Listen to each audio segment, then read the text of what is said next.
Hey, good morning. Thanks for meeting me again today. So the last time we met, we talked about fishing. We talked about the importance of making sure we put the right bait in front of the fish and at the right time while they're nibbling. In advertising parlance, we talked about ensuring we deliver the right message to consumers relative to where they are in their buying process and the steps that we can take to help you ensure that your message is being delivered when it matters and when it will count. You mentioned you were primarily concerned with your absorption rate, which is currently at 80%, and we agree that is definitely an area we need to improve this fiscal year in order to help cover the decline you're seeing in new car sales. You mentioned that you believe if you were to focus more on certified pre-owned service and accessories, that this would help you meet your financial goals for 2012.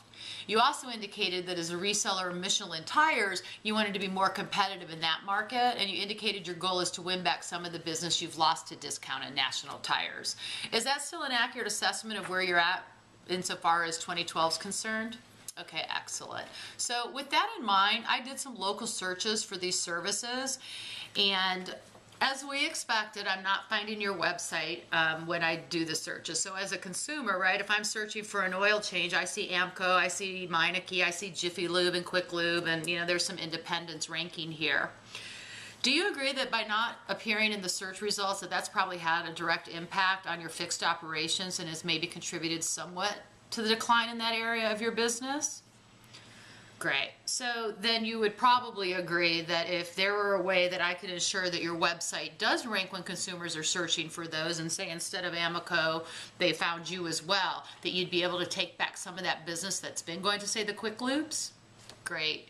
I did a similar search results for transmission services, and again, I found pretty much the same thing, right? I have, Big G Transmission, a few independents, but again with the Jiffy Lube. But again, there's no car dealers appearing here. So I think we would agree that that probably is having a direct impact on your profit center. So I'm wondering, since we last spoke, if you had any time to take a look at your financial statements for the last fiscal year and see if you have determined whether or not there's a direct correlation between the decline in your search engine optimization rankings and the impact that's had on your fixed operations. Okay, excellent. I thought so. So it sounds to me then like you agree that if there were a way that I could ensure that when a consumer is searching for service specials or a pre-owned certified vehicle or maybe a transmission service or even accessories, those Michelin tires, if I could make sure that your website appears in the organic rankings, that would help you drive more consumers to your showroom and your service department, and that would directly impact your fixed operations and help you meet your fiscal goals for 2012. Do you agree that that makes sense?